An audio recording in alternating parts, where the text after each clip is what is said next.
Bien, donc bonjour à tous, à toutes. Merci d'être là ce matin par ces froids. Merci bien sûr aux membres actifs impliqués dans le fonctionnement de l'association, l'association française de l'accompagnement professionnel personnalisé, qui est la structure qui organise aujourd'hui cette conférence. Donc merci à tous ceux qui nous aident dans l'organisation de ces séminaires. Pour ceux qui ne nous connaissent pas encore et qui viennent pour la première fois, l'Association française de l'accompagnement professionnel personnalisé est une association de recherche qui a été créée en relation étroite avec notre école de formation à l'accompagnement comme dispositif de rencontre ouvert à tous ceux qui s'intéressent à la question de l'accompagnement.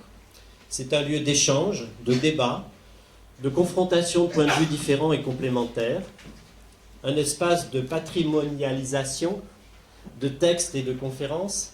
Bref, c'est un formidable outil de formation continue à et par la recherche pour tous les intervenants, chercheurs et praticiens dans le domaine de l'accompagnement.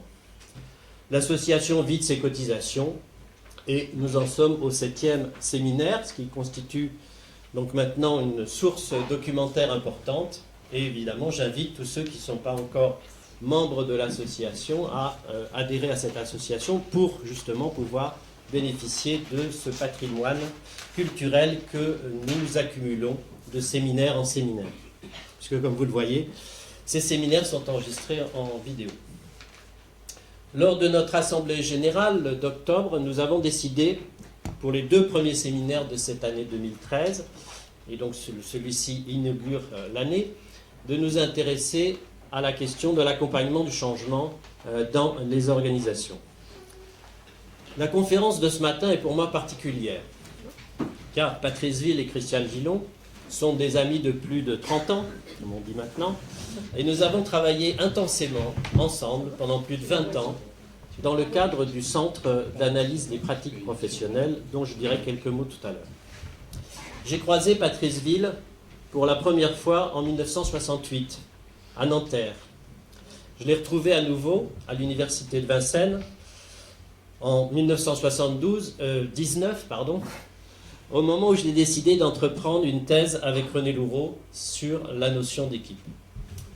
Ma formation au courant sociologique de l'analyse institutionnelle a été à la fois théorique et pratique. Nous avons commencé dès les années 79 à faire des interventions ensemble, des interventions socio-analytiques, ces termes s'éclaireront au fur et à mesure de la matinée, à faire des interventions socio-analytiques ensemble dans le cadre du groupe d'analyse institutionnelle, le GAI.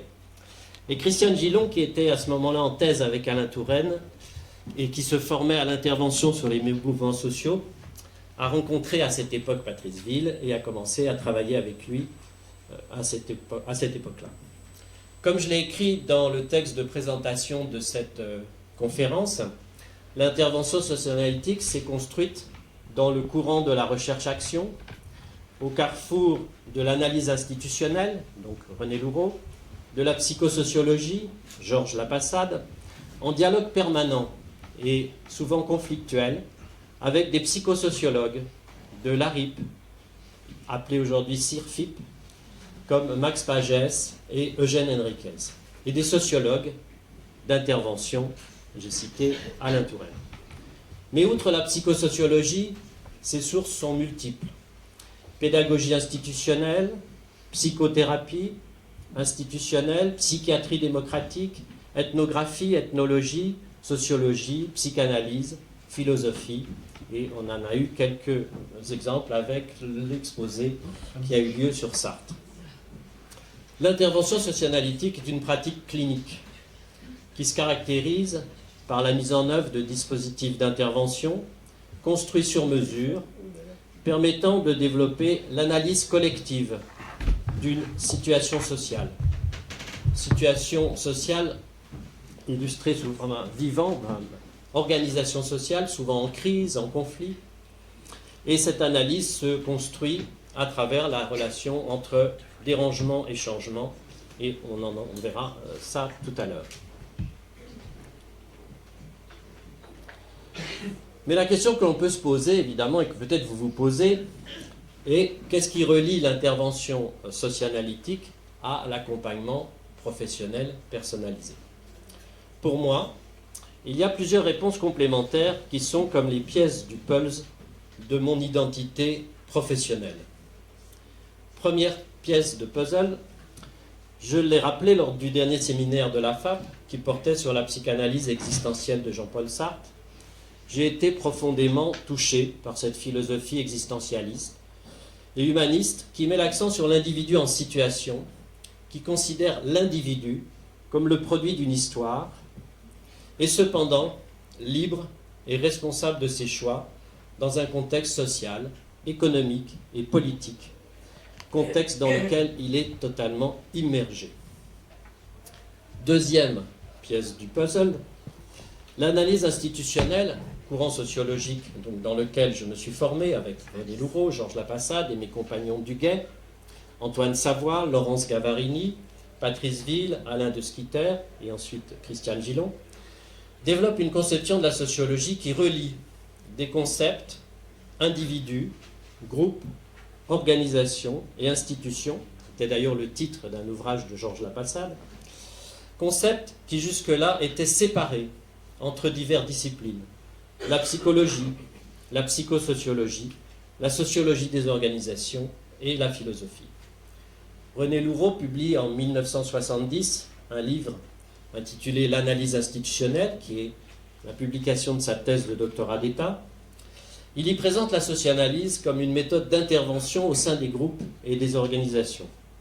Cette méthode est basée sur l'hypothèse suivante, et là je le cite, « Il est possible, par des analyses en situation, qui ne se confondent ni avec les jeux de la vérité, de la psychosociologie, ni avec l'hygiène sociale de la sociologie des organisations, de décrypter les rapports que les individus et les groupes entretiennent avec les institutions. »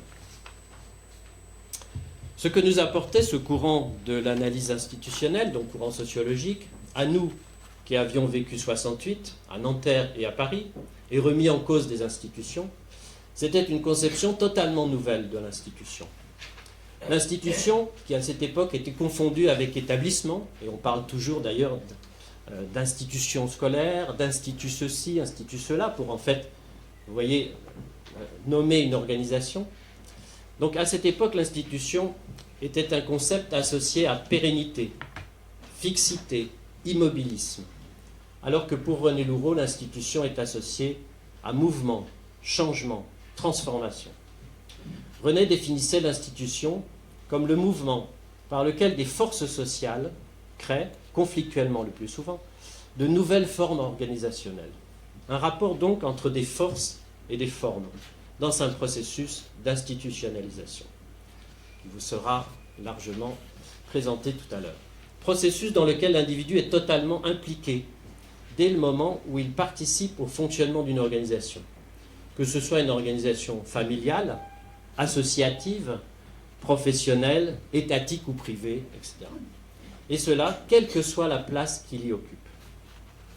Troisième pièce du puzzle, lorsque j'ai créé le Centre d'analyse des pratiques professionnelles en 1984, j'ai donné une forme organisationnelle à une pratique que j'avais développée en pédagogie à partir de 1975 en formation d'adultes. J'avais comme objectif de développer à la fois une pratique d'intervention en entreprise, mais aussi de développer des dispositifs d'analyse de pratiques professionnelles dans les organisations, hôpitaux, entreprises, etc. C'est-à-dire ce qui était à mes yeux un dispositif d'analyse institutionnelle au niveau individuel. En proposant aux participants d'analyser des situations professionnelles représentatives de ce qu'ils vivaient au quotidien, dans leur activité d'encadrement ou de management, mon objectif a toujours été de développer des savoirs d'action à partir de l'expérience des individus en situation, au sens de Sartre. La situation étant analysée, explorée, élucidée et comprise par l'individu lui-même comme un moment de totalisation entre son passé, son présent et son projet. Pour ceux qui ont écouté la conférence d'Irène Ehrlich sur Jean-Paul Sartre, je pense que ça vous parle. Dans cette conception, l'individu est pensé comme relié à des groupes d'appartenance, individus souvent englués, ensablés dans un type d'organisation et de management, et lui-même dans un contexte institutionnel toujours à dévoiler. C'est dans le cadre de ces dispositifs que je vais par la suite aborder la question de l'analyse des situations d'accident du travail, des situations de harcèlement moral, de souffrance au travail, de stress au travail, associées à l'évaluation individuelle, à la quantophrénie galopante qui finira par toucher tous les secteurs de la fabrication des biens et des services, ce qu'on appellera progressivement les risques psychosociaux. Quatrième et dernière pièce de puzzle, dans les années 95, je commence à développer une pratique d'accompagnement de chefs de projet. À ce moment-là, je prends conscience qu'en parallèle de mon activité de psychosociologue, consultant, faisant des analyses stratégiques, construisant et animant des dispositifs, je suis en train de développer une activité d'accompagnement individuel de type coaching. C'est aussi l'époque où je commence à m'intéresser à la Société française de coaching, créée en 1996, et où je vais en devenir progressivement administrateur et président de 2006 à 2009. Continuité historique, donc, mais aussi continuité théorique. Car ma rencontre avec Muriel Molinier va me faire redécouvrir les travaux de la sociologie clinique et découvrir le courant des histoires de vie en formation, ainsi que les travaux de recherche sur la réflexivité et le praticien réflexif.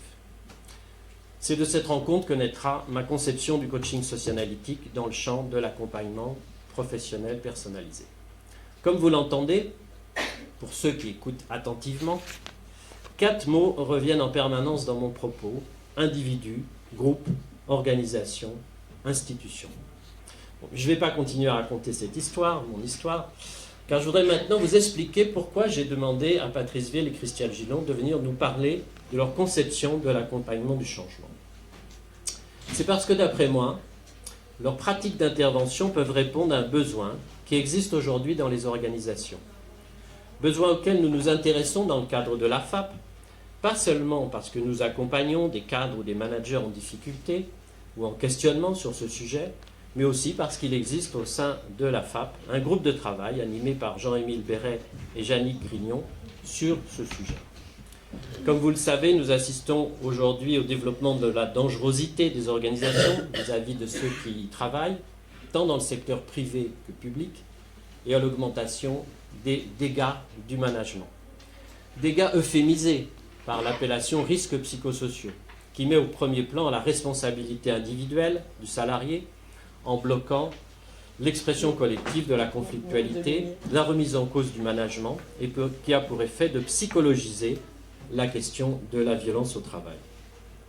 Dans le même temps, un certain nombre de sociologues, de psychosociologues et de psychodynamiciens du travail s'interrogent sur les dispositifs à mettre en œuvre pour réarticuler la dimension individuelle et la dimension du vivre ensemble au travail, résister à la destruction des liens sociaux et à l'atomisation des individus pris dans le piège de la servitude volontaire. Ces chercheurs font de bons diagnostics, mais semblent buter sur la question « que faire ?» C'est pour répondre à cette question qu'il est temps, pour moi, de redécouvrir ensemble, ou de découvrir pour certains, une pratique d'intervention dans les organisations qui apporte des réponses concrètes. En effet, l'intervention socio-analytique accompagne le changement par un travail au niveau de l'individu, du groupe, de l'organisation et de l'institution, afin de déconstruire des fonctionnements relationnels, organisationnels et institutionnels pathogènes pour reconstruire des règles, des modalités de fonctionnement permettant à chaque des modalités de fonctionnement de l'organisation permettant à chacun d'identifier ses responsabilités, son pouvoir d'action et de trouver sa place. Patrice Ville et Christiane Gillon ce matin ne vont pas parler spécifiquement des risques psychosociaux, car leur conférence est centrée sur la transmission du cadre théorique propre à l'intervention socio-analytique, et ils auront déjà fort à faire avec cela en 1h30. À nous ensuite, dans le débat de ce matin, et plus tard dans d'autres groupes de travail de l'AFAP, de construire des liens entre l'intervention socio-analytique et le mal-être au travail, afin de répondre à la demande des managers, des DRH et des CHSCT. J'ajoute que nos deux intervenants ne sont pas contre l'idée de revenir pour animer un travail de la FAP s'il y a une demande en ce sens. Voilà, je vous remercie et je vous propose maintenant qu'on écoute leur intervention.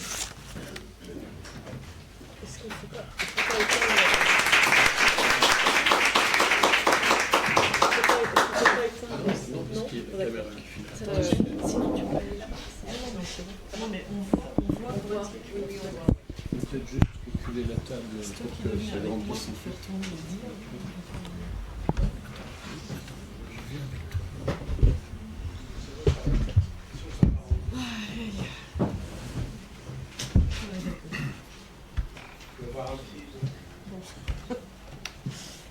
Ne bougez pas trop les choses parce que ça... Il y a quelque chose va se débrancher.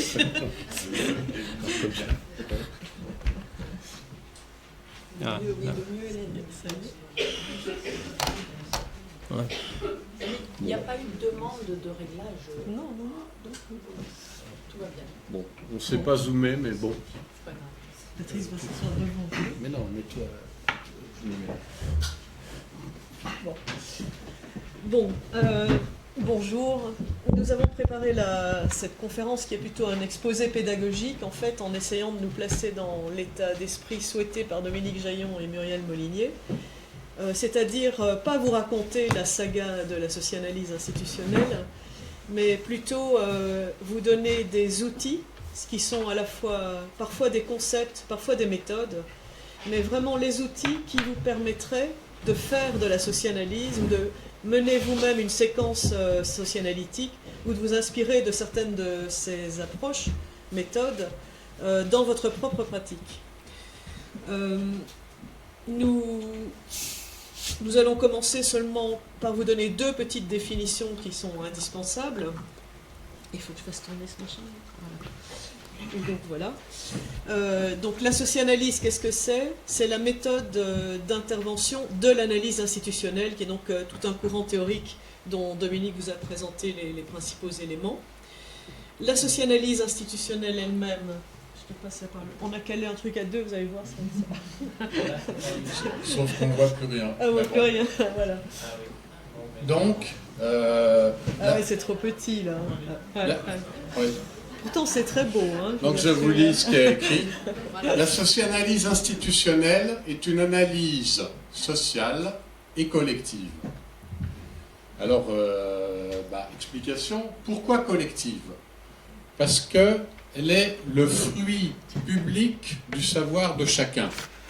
C'est-à-dire que le principe, c'est de mettre les gens dans une assemblée. Et dans cette assemblée, par exemple,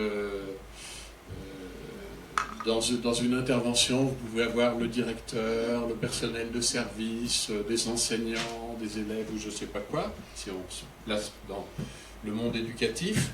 Donc dans cette assemblée, l'idée c'est que chacun a un savoir sur la situation, chacun a une façon de voir, de vivre les choses. Et quand on travaille de façon socianalytique, on va justement examiner le savoir de chacun et la façon de voir de chacun. Donc on en parle et donc on le collectivise. Bien. Alors, pourquoi la socianalyse est une analyse sociale et collective? Elle est sociale parce qu'on socialise justement sa vision, on socialise ses sentiments, on socialise son analyse, mais en les socialisant, d'autres personnes de l'Assemblée changent leur point de vue, parce qu'ils voient au fond des pièces du puzzle dont ils n'avaient pas conscience, des modes d'interaction entre eux et les autres qu'ils ne connaissaient pas, etc. Donc, ça, c'est la dimension sociale. Donc, là, il y a marqué socialiser, et les socialiser, c'est-à-dire partagée par ceux qui la font. Et institutionnelle, parce qu'elle se pose la question de ce qui fait et défait les formes institutionnelles de la vie. Bon, Dominique, tout à l'heure, parlait justement de ce lien entre les formes sociales et les forces sociales. Pour nous, la forme, c'est pas seulement les règles, c'est la façon dont les règles fonctionnent, dont la vie d'un établissement fonctionne. Et ce mode de fonctionnement, il est évidemment en fonction de la façon dont chaque acteur, dans la situation, peut se représenter les choses. Donc, c'est à la fois une construction qui, par certains aspects, est individuelle et par d'autres, est collective. Donc, la socianalyse, c'est cette analyse sociale et collective. Bon. Alors, une autre définition qui nous paraît importante, c'est la définition de qu'est-ce que ça veut dire intervenir. Alors, on a pris la définition du petit Robert, parce qu'elle nous paraît tout à fait correspondre à la conception que nous avons. Intervenir, c'est prendre part à une action en cours dans l'intention d'influer sur son déroulement. Dans les années 60-70, ça a été un véritable retournement de concevoir la sociologie à partir de l'intervention. Quand on étudiait la sociologie, on nous apprenait en fait à trouver une position de neutralité. Il y avait toutes sortes de techniques pour être le plus neutre possible dans la situation que l'on étudiait. Et l'intervention, qu'elle soit sociologique, socianalytique, ça a été un retournement de cette posture en se disant, étant donné que l'observateur influence nécessairement la situation qu'il observe, on va se servir du biais de notre présence dans une situation pour analyser cette situation. Donc, attends, Patrice, voilà. Donc l'idée, c'est l'inverse de la neutralité. On ne cherche pas du tout à gommer le biais qui est créé par notre présence. On va se servir de notre présence pour analyser cette situation. D'ailleurs, Alain Touraine, chez qui j'ai étudié à un moment donné, disait que finalement, intervenir, c'est analyser des rapports sociaux à l'aide du rapport qui se noue entre les intervenants et les acteurs sociaux de la situation. On se sert de ce qu'on voit dans le rapport entre les acteurs et nous pour comprendre des éléments, des rapports qui existent entre les acteurs sociaux. L'autre élément qui apparaît dans cette définition du Robert, c'est que la socianalyse est une action qui se termine lorsqu'on arrive au stade de la refondation institutionnelle. C'est-à-dire qu'à un moment donné, on peut partir parce que les éléments d'analyse sont suffisamment posés et partagés pour pouvoir reconstruire des modalités de fonctionnement acceptables. Évidemment, la socianalyse peut aussi se terminer si on est viré, ça arrive de temps en temps. D'ailleurs, on va vous expliquer à quoi il faut faire attention pour ne pas se retrouver éjecté de la situation. Donc voilà les définitions pour nous importantes, intervenir, socianalyse. On commence à examiner les différents outils, c'est pour ça qu'on a mis un couteau suisse là-haut. Là. Donc ça c'est un outil, c'est une méthode. La première des méthodes qui est vraiment fondamentale, c'est d'analyser la commande et les demandes et de faire une différence commande-demande pendant toute la durée de l'intervention. Oui, analyser la commande et les demandes, en fait, c'est ce qu'on va faire pendant l'ensemble de l'intervention. C'est-à-dire que ce soit une intervention de courte durée, une socianalyse, c'est souvent une assemblée qui va durer 3 à 5 jours. Mais ça peut être aussi un dispositif de longue durée. On a monté des dispositifs qui ont fonctionné sur plusieurs années. Et en fait, pendant tout ce processus, on va analyser la commande et les demandes. Alors, qu'est-ce que ça veut dire analyser la commande et les demandes ? La commande, c'est finalement un ordre qui nous est passé, à nous, intervenants. On nous donne l'ordre de faire quelque chose, en quelque sorte. Ordre que nous acceptons, mais on nous donne quand même un ordre. Donc, d'un certain point de vue, c'est un pouvoir qu'on exerce sur nous. Bon. Mais en fait, ce qui est intéressant, c'est que si on nous donne cet ordre, c'est précisément parce qu'il y a une difficulté. Le commanditaire qui vous passe un ordre a une difficulté qu'il espère résoudre en vous passant cet ordre. Et c'est ce basculement-là qui est intéressant et qui se passe dans l'analyse de la commande et des demandes. C'est-à-dire que analyser une commande, c'est justement retrouver la difficulté ou la faiblesse finalement qui a fait que le commanditaire a fait appel à vous. Il fait appel à vous parce qu'il y a un problème. Et alors c'est là où ça devient aussi intéressant, c'est que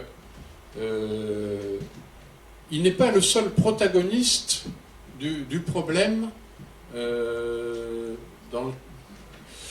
pour lequel il vous fait venir. Il y a évidemment d'autres protagonistes qui sont impliqués, et l'analyse institutionnelle va s'appliquer à faire venir toutes les personnes qui sont concernées par cette commande. Hein,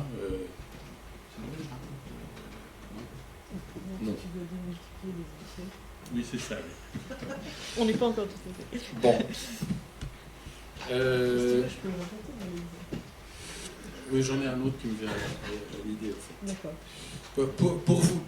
Pour vous expliquer, par exemple, ma toute première intervention, je l'ai faite avec quelqu'un qui était étudiant comme moi en sociologie à l'époque, qui est Alain de Squitter. Et alors là, on accompagnait René Loureau pour une intervention, et quand on va à la gare, juste avant, il nous téléphone et nous dit « Je ne peux pas venir, donc vous faites l'intervention ». Nous n'avions jamais fait d'intervention de notre vie, en fait. Donc quand on est arrivé sur place, c'était à Angers, on s'est dit, bon, bah, la seule solution, c'est de poser des questions, puisqu'on ne savait même pas de quoi il s'agissait, ni rien, on avait une adresse, etc. Donc, on a commencé un travail, et on était extrêmement prudent, qui consistait à demander finalement pourquoi vous nous avez fait venir. Ben, c'est ça l'analyse de la commande. C'est précisément obliger un commanditaire à dire, bon, ben, je vous ai fait venir, j'ai passé commande de ça, parce que nous, on n'était même pas au courant de ce qu'il avait expliqué à René Loureau, et voilà pourquoi je vous fais venir. Et nous, on a continué notre enquête, en quelque sorte, en demandant aux autres personnes qui étaient dans la salle, et vous, pourquoi êtes-vous là et en quoi ça vous intéresse? Bon. Donc l'analyse des commandes et des demandes, ça va être justement toutes les attentes ou toutes les craintes, parce que c'est intéressant du point de vue négatif ou positif, que les gens peuvent mettre dans votre présence à vous d'intervenant. Donc on voit justement que on ne cherche pas à gommer la présence de l'intervenant. Au contraire, c'est une sorte de point d'interrogation, l'intervenant, qui va sans cesse poser la question de qu'est-ce que je fais là finalement, pourquoi vous m'avez fait venir.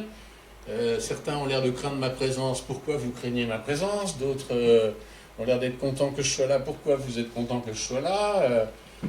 Qu'est-ce que vous pensez de ce qu'a dit le précédent par rapport à ma présence, etc. Donc c'est ça, ce travail d'analyse de la commande et des demandes. Oui, donc ça permet du coup de multiplier les entrées dans les problèmes, puisque vous voyez le problème vu du commanditaire, mais vu au fond de toute personne qui est présente dans cette salle. Et alors l'avantage, c'est qu'on va finir, on très vite, par se centrer sur les enjeux qui traversent les personnes et pas la personne. Puisque l'important, c'est pas qui parle, c'est ce dont on parle, en fait. Alors, ah oui, je ne sais pas ce qui se passe. C'est bon. Ok. Bon, je sais pas. Ce qui est intéressant à voir aussi dans la différence commande-demande, c'est que très souvent, la commande est une commande de solution. On vous dit, vous allez me faire une formation, vous allez me faire un audit, vous allez me faire un diagnostic, etc. Or, ce n'est pas nécessairement la bonne manière de répondre aux difficultés du commanditaire qui se trouve sous cette commande. Difficultés qui ne sont pas nécessairement exprimées directement. L'autre point important dans cette exploration commande-demande, c'est la liberté que prend l'intervenant pour questionner. Et cette liberté, elle va aussi elle va paramétrer en fait la liberté de tous les autres participants à cette assemblée. Je vous donne un petit exemple de socianalyse brève. Ça se passe dans une usine de production nucléaire, parce qu'on a fait beaucoup d'interventions en nucléaire. C'est la centrale de Bugey. Et il y a un atelier de techniciens en automatisme, les automaticiens, une vingtaine d'automaticiens. le directeur de la centrale nous appelle parce que l'atelier est quasiment en grève, le système est bloqué. Lui, ce qu'il veut, en fait, c'est imposer une nouvelle organisation aux 20 techniciens. Il voudrait bien séparer les techniciens en deux branches. Il voudrait créer une branche action, donc dépannage immédiat, etc., et une branche réflexion, analyse, deuxième niveau sur les problèmes rencontrés. Mais les techniciens n'en veulent pas, et donc le travail est en train de se ralentir, voire même de s'arrêter. Donc nous, on lui propose de faire 3 jours d'analyse de ce qui se passe, et on se livre à cet exercice d'analyse commande-demande, c'est-à-dire on lui demande d'expliquer que s'il veut changer cette organisation, quelles sont les raisons. Donc là, il se met à développer les problèmes que rencontre la centrale, c'est-à-dire toutes les pannes à répétition, du fait qu'il n'y a pas suffisamment d'analyse, etc. Et on fait ensuite parler l'ensemble des automaticiens sur le sujet. Ce qui nous permet progressivement de rentrer dans l'analyse profonde des causes de ces pannes et de comment ces automaticiens pourraient s'organiser, et de les amener aussi à imaginer une organisation qui permettrait de régler l'enjeu, c'est-à-dire les pannes à répétition. Donc le problème, c'est pas, comme nous avait dit le commanditaire, je voudrais bien mettre cette organisation en place, aidez-moi à les convaincre qu'il faut créer une branche action, une branche intervention, mais c'est plutôt de voir comment on peut s'organiser pour résoudre le problème des pannes à répétition. Donc le commanditaire était assez inquiet du travail qu'on a fait, il avait d'ailleurs envie que ça...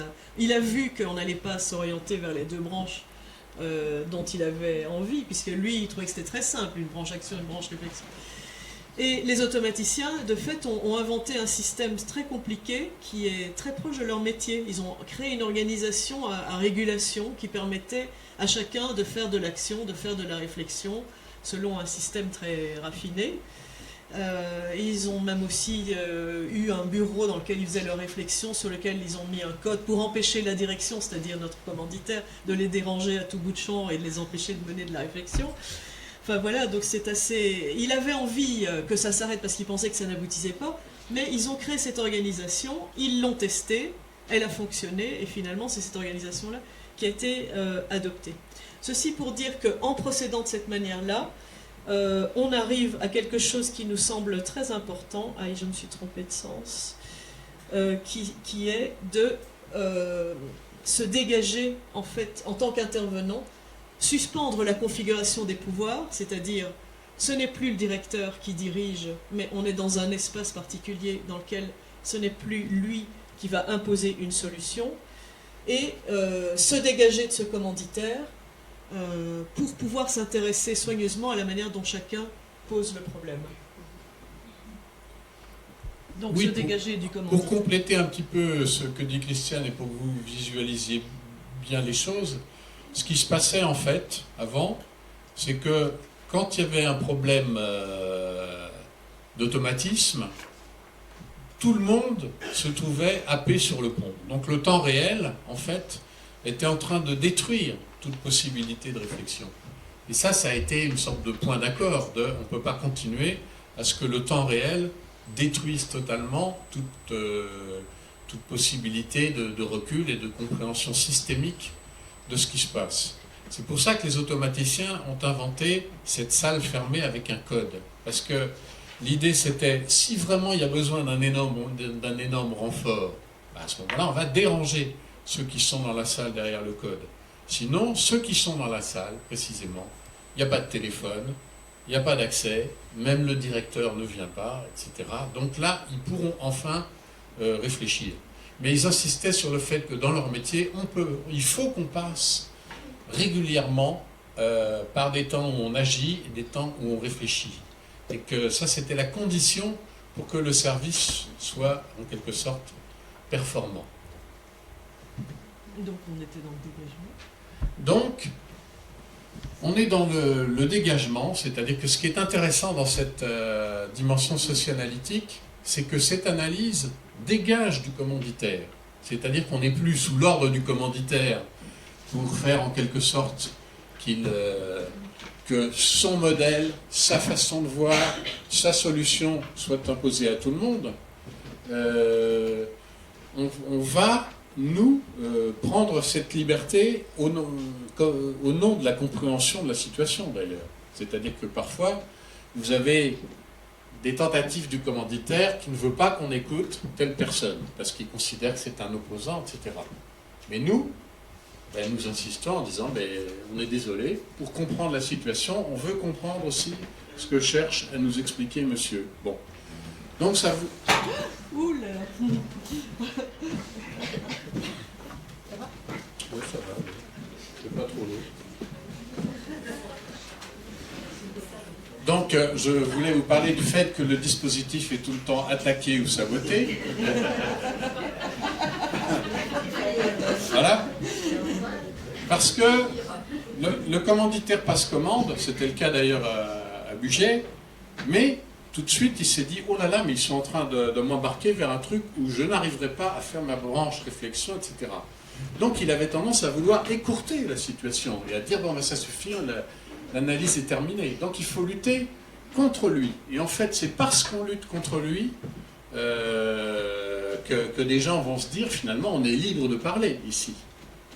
C'est vous qui, en vous libérant du commanditaire, signifiez que la parole est libre.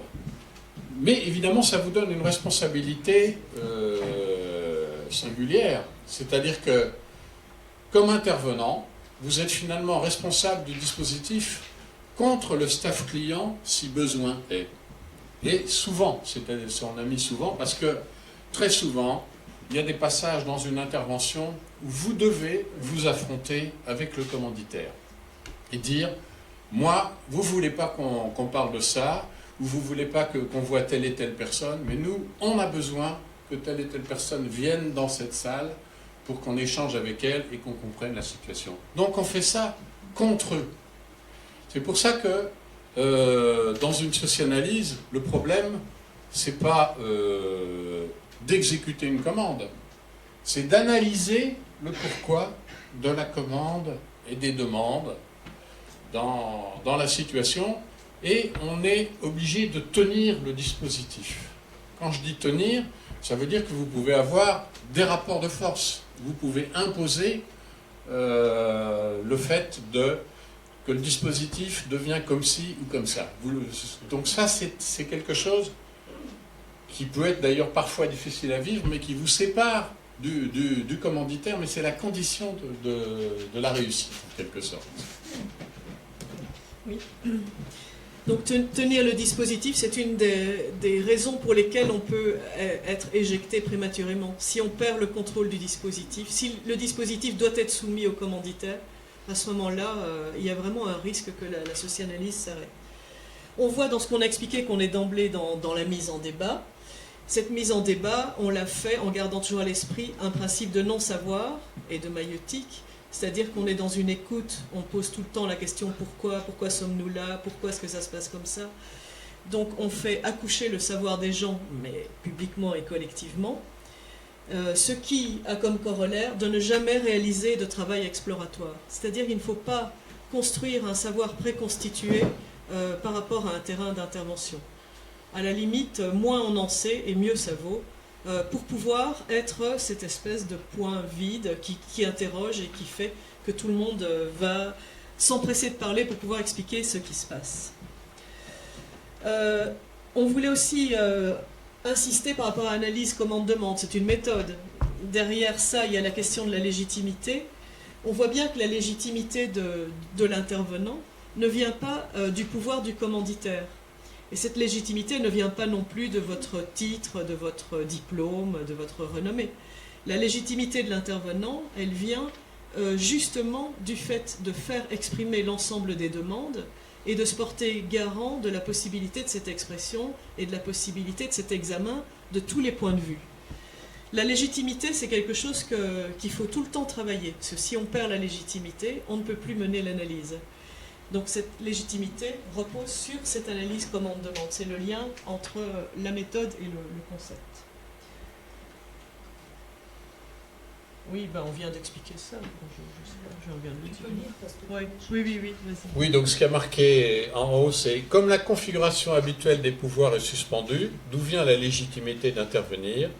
Elle ne vient plus du commanditaire, elle vient du lien créé par l'analyse commande-demande. » Par exemple, dans le cas des automaticiens, ils ont pu expliquer par le menu pourquoi c'était important qu'ils soient à la fois dans l'action, mais qu'à certains moments donnés, ils doivent être dans la réflexion pour comprendre quelque chose qui est systémique et qui est extrêmement complexe et où finalement il n'y a pas une machine qui pose problème. C'est le système d'interaction entre une quinzaine de machines qui va peut-être être l'élément qui va leur permettre d'éviter une panne récurrente, de recommencer. Ces pannes récurrentes, en plus, si elles étaient un gros souci pour ces centrales nucléaires, c'est qu'elles faisaient arrêter le réacteur automatiquement. Donc je ne sais pas si vous voyez, mais ça coupait totalement la production d'une ville comme Lyon, par exemple. Bon, avec des petits coups de tournevis, comme disaient les gens de conduite. Bien. Mais il y a quand même une légitimité de la commande à faire peser face à des obstacles bureaucratiques. Par exemple, les obstacles bureaucratiques, c'est l'impossibilité d'avoir une salle, c'est des horaires où le car doit partir à telle heure, etc. Donc il faut suspendre. Bon. Donc là, on peut dire, écoutez, vous nous faites venir, c'est quand même parce que vous avez un problème qui dure depuis un certain temps, qui vous coûte de l'argent, etc. Donc, on ne peut pas accepter que ce soit bloqué. Donc ça c'est le poids du commanditaire.